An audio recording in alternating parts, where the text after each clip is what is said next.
નમસ્કાર મિત્રો, એકવાર ફરીથી સ્વાગત છે તમારું આપણી યુટ્યુબ ચેનલમાં. જો તમે પણ ઇન્ડિયન કોસ્ટગાર્ડ ભરતીની રાહ જોઈ રહ્યા છો, જો હા, તો આ વિડીયો તમારા માટે છે. કારણ કે હાલમાં જ કોસ્ટગાર્ડની ભરતીને લઈને એક નોટિફિકેશન બહાર પાડવામાં આવ્યું છે. તો આજના વિડીયોમાં કોસ્ટગાર્ડની ભરતીની સંપૂર્ણ માહિતી જોઈશું. તો આ વિડીયો છેક સુધી જોવા વિનંતી. અને જે લોકો આપણી ચેનલમાં નવા હોય તો પ્લીઝ આ ચેનલને સબસ્ક્રાઈબ કરી લો, બાજુમાં આપેલા બેલ આઇકન પર ક્લિક કરી લો. કારણ કે આપણી ચેનલમાં સરકારી ભરતીની માહિતી સૌથી પહેલા અને સચોટ આપવામાં આવે છે. વિડીયો શરૂ કરીએ પહેલા ખાસ સૂચના કે વિડીયોમાં આપેલી તમામ માહિતી શાંતિથી જોવી અને સમજવી, જેથી કરીને ફોર્મ ભરતા સમયે તમારે કોઈ પણ પ્રકારની સમસ્યાનો સામનો ના કરવો પડે. આગળ વાત કરીએ તો આ નોટિફિકેશન છે ઇન્ડિયન કોસ્ટગાર્ડ તરફથી બહાર પાડવામાં આવ્યું છે. જેમાં બેચની વાત કરીએ તો બેચ રહેશે 01/2025 અને નોકરીનું સ્થળ છે તે ઓલ ઇન્ડિયા રહેશે અને ફોર્મ ભરવાનું માધ્યમ છે એ ઓનલાઈન ફોર્મ ભરવાનું રહેશે. હવે આપણે મહત્વપૂર્ણ તારીખની વાત કરી લઈએ તો ફોર્મ ભરવાની જે તારીખ છે એ 13 જૂન 2024થી ફોર્મ ભરવાના શરૂ થઈ ગયા છે. જેની છેલ્લી તારીખ છે એ 3 જુલાઈ 2024 સુધીમાં તમારે ઓનલાઈન ફોર્મ ફિલઅપ કરી આપવાના રહેશે. મિત્રો, ખાસ સૂચના કે છેલ્લા 2-3 દિવસોમાં સર્વર ડાઉન રહેવાની શક્યતા હોય છે. તો તમારે છે ને 30 જૂન 2024 સુધીમાં તમારે ફોર્મ ભરી લેવા એ મારી પર્સનલી તમને સલાહ છે. હવે આગળ વાત કરીએ તો પરીક્ષાની તારીખ જે છે હજુ સુધી આપવામાં આવી નથી. ફોર્મ ફીઝની વાત કરી લઈએ તો ઓપન અને ઓબીસી માટે 300 રૂપિયા ચલણ રાખવામાં આવ્યું છે, જ્યારે SC/ST માટે કોઈ પણ પ્રકારનું ચલણ અહીંયા રાખવામાં આવ્યું નથી. અને જે ચલણ છે તમારે ઓનલાઈન પેમેન્ટ કરવાનું રહેશે.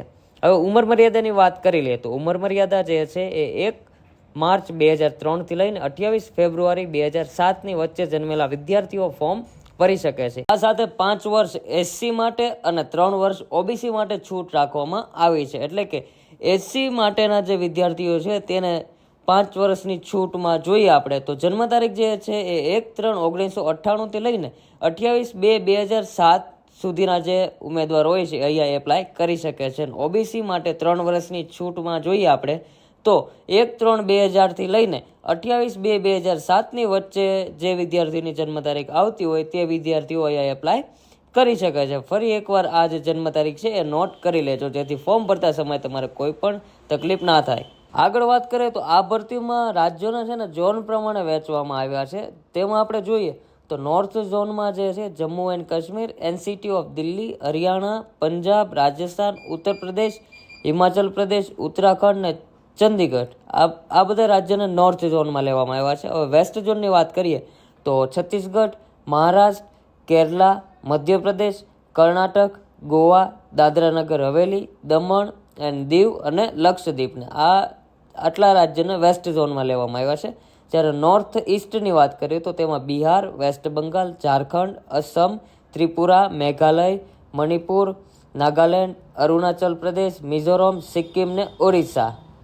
હવે ઈસ્ટની વાત કરીએ તો ઈસ્ટમાં આવશે આંધ્રપ્રદેશ, તામિલનાડુ અને પોંડુચેરી. નોર્થ વેસ્ટની વાત કરીએ તો તેમાં એક જ રાજ્ય આવે છે ગુજરાત. એટલે કે ગુજરાતના જે વિદ્યાર્થીઓ છે તે નોર્થ વેસ્ટ ઝોનમાં ફોર્મ ફિલઅપ કરવાનું રહેશે. અંદમાન નિકોબાર અને અંદમાન નિકોબાર આઇસલેન્ડ છે એનો અલગથી એક ઝોન રાખવામાં આવેલો છે. ની વાત કરી લઈએ તો સેલેરીમાં જે છે એ નાવિક ડ્યુટીમાં બેઝિક પે જે છે એ 21,700 રૂપિયા લેવલ 3 પ્રમાણે આપવામાં આવે છે. આ સાથે મોંઘવારી ભથ્થું અને અન્ય ભથ્થાઓ જે સરકારશ્રીના નિયમ મુજબ હોય છે એ આપવામાં આવતા હોય છે. હવે આપણે સિલેક્શન પ્રોસેસની વાત કરી લઈએ તો સિલેક્શન પ્રોસેસમાં જે છે ભરતીઓની પસંદગી સ્ટેજ 1, 2, 3 અને 4 પ્રમાણે કરવામાં આવે છે. જેમાં પહેલા સ્ટેજની વાત કરીએ તો સ્ટેજ 1માં રિટન એક્ઝામ રહેશે. ત્યારબાદ સ્ટેજ 2ની વાત કરીએ તો તેમાં ફિઝિકલ ને ડોક્યુમેન્ટ વેરિફિકેશન રહેશે. ત્યારબાદ સ્ટેજ 3ની વાત કરીએ તો તેમાં મેડિકલ એક્ઝામ રહેશે. અને ચોથા સ્ટેજમાં જે છે એ ઓરિજિનલ ડોક્યુમેન્ટ વેરિફિકેશન કરવાના રહેશે. આ રીતે સિલેક્શન પ્રોસેસ કરવામાં આવેલી છે. હવે આપણે સ્ટેજ 1ની પહેલાં વાત કરી લઈએ તો સ્ટેજ 1માં જે વાત કરીએ તો સ્ટેજ 1માં જે છે રિટન એક્ઝામ લેવામાં આવશે. તો તેમાં સેક્શન પ્રમાણે એક્ઝામ લેવામાં આવશે. તો તેમાં વાત કરીએ આપણે કે સેક્શન 1 જે છે એ 60 પ્રશ્ન હશે, 60 માર્ક રહેશે અને 45 મિનિટનો સમય આપવામાં આવશે. તેમાં ગણિતના 20, સાયન્સના 10, ઇંગ્લિશના 15, રિઝનિંગના 10 અને જીકેના 5 માર્ક રહેશે. સેક્શન 2માં 50 પ્રશ્ન રહેશે, 50 માર્ક રહેશે અને 30 મિનિટનો સમય આપવામાં આવશે. તેમાં 25 માર્ક ગણિતના અને 25 માર્ક ફિઝિક્સના રહેશે. સેક્શન 3ની વાત કરી લઈએ તો તેમાં પણ 50 માર્ક 50 પ્રશ્ન રહેશે, 30 મિનિટનો સમય રહેશે અને તેમાં ઇલેક્ટ્રિકલ એન્જિનિયરિંગ રહેશે જે 50 માર્કનું રહેશે. આ ઇલેક્ટ્રિકલ એન્જિનિયરિંગ જે છે એ યાંત્રિકમાં જે એપ્લાય કરે છે તેના માટે રહેશે. જ્યારે સેક્શન 4ની વાત કરી લઈએ તો તેમાં પણ 50 માર્ક રહેશે, 50 પ્રશ્ન, 30 મિનિટનો સમય. તેમાં ઇલેક્ટ્રોનિક એન્જિનિયરિંગના 50 માર્ક રહેશે. વાત કરીએ તો સેક્શન 5માં જે છે 50 માર્ક, 50 પ્રશ્ન, 30 મિનિટનો સમય આપવામાં આવશે અને તેમાં જે છે મિકેનિકલ એન્જિનિયરિંગના વિષયના 50 પ્રશ્ન પૂછવામાં આવશે. મિત્રો એ જે લાસ્ટમાં સેક્શન 3, 4 અને 5 જે જણાવ્યા એ યાંત્રિકમાં જે લોકો એપ્લાય કરે છે તેના માટે લાગુ પડશે. હવે આપણે સ્ટેજ 2ની વાત કરી લઈએ તો તેમાં ફિઝિકલ ફિટનેસ ટેસ્ટ જે હોય છે એ રહેશે. તેમાં 1600 મીટર રનિંગ છે એ 7 મિનિટમાં કમ્પ્લીટ કરવાનું રહેશે.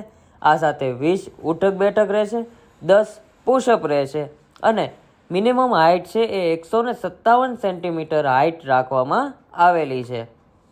તો મિત્રો મેઇન ટોપિક ઉપર આવીએ કે લાયકાત શું રાખવામાં આવેલી છે. તો અહીંયા જે શૈક્ષણિક લાયકાત છે તેમાં એક નાવિક ચીડી અને યાંત્રિક એમ 2 પોસ્ટ છે. તો નાવિક ચીડીની વાત કરીએ, જનરલ ડ્યુટી જે આવે છે જેમાં 12 પાસ ઉમેદવાર જેના રિઝલ્ટની અંદર મેથ અને ફિઝિક્સ વિષય હોવો જરૂરી છે એ જ લોકો અહીંયા નાવિક ચીડીમાં એપ્લાય કરી શકે છે. ફરી નોટ કરી લેજો, 12 પાસની સાથે જેના રિઝલ્ટમાં મેથ અને ફિઝિક્સ વિષય હશે એ જ લોકો અહીંયા એપ્લાય કરી શકે છે.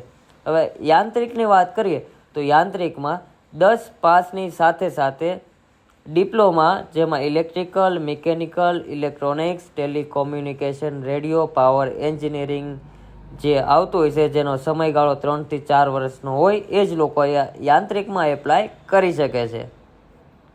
તો મિત્રો ઇન્ડિયન કોસ્ટગાર્ડ તરફથી જે જીડી અને યાંત્રિકની જે ભરતી બહાર પાડવામાં આવી તેની મેં સંપૂર્ણ માહિતી જણાવી દીધી. છતાં આ ભરતીને લઈને કંઈ પણ પ્રશ્ન હોય તો મને નીચે કમેન્ટ કરીને જણાવો જેથી તમારી સમસ્યાનું સમાધાન કરી શકું. અને જે લોકો હજી સુધી આપણી ચેનલને સબસ્ક્રાઇબ નથી કરી તો પ્લીઝ આ ચેનલને સબસ્ક્રાઇબ કરી લો, બાજુમાં આપેલા બેલ આઇકન પર ક્લિક કરી લો જેથી જ્યારે હું પણ નવો વિડીયો અપલોડ કરું તો નોટિફિકેશન સૌથી પહેલાં તમને મળે.